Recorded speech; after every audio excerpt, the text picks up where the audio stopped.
আমরা একটা সাংবিধানিকতার মধ্যে আছি, সাংবিধানিকভাবে এই সরকার শপথ নিয়েছে, সবকিছু আইনানুগভাবে চলছে। তা এখন কোনো অধ্যাদেশ জারি করার ক্ষমতা এই সংবিধান অনুসারে রাষ্ট্রপতির।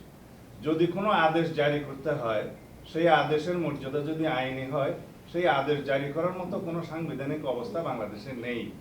কারণ প্রেসিডেন্ট অর্ডারটা জারি করার একটা বিধান এক সময় ছিল, যতদিন পর্যন্ত বাংলাদেশের সংবিধান গৃহীত হয়নি।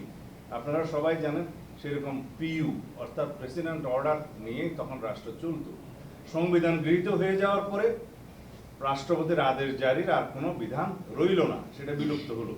এখন কি রকম আদেশ দিবে, সেই আদেশের মর্যাদা কি আইনি মর্যাদা হবে, সেটা এখনো সরকার নির্ধারণ করেনি। একমাত্র অধ্যাদেশ প্রণয়ন করা ছাড়া রাষ্ট্রপতির অন্য কোনোভাবে আইন প্রণয়ন করার ক্ষমতা এখন নেই। Between two sessions of parliament হ্যাঁ, রাষ্ট্রপতি অধ্যাদেশ জারি করতে পারে, কিন্তু এখন যেটা করছে আর কি, রাষ্ট্রপতি অধ্যাদেশ জারি করে রাষ্ট্রপতি যেটা করছে, কিন্তু আদেশ জারি করার কোনো বিধান বর্তমান সংবিধানে নেই। কিন্তু যদি এখন কোনো প্রজ্ঞাপনকে আদেশ নামকরণ করতে চায় এবং সেটার আইনি মর্যাদা না থাকে, সেটা প্রজ্ঞাপনের মাধ্যমে সরকার প্রকাশ করতে পারে, গেজেট নোটিফিকেশন, আইন হবে না সেটা।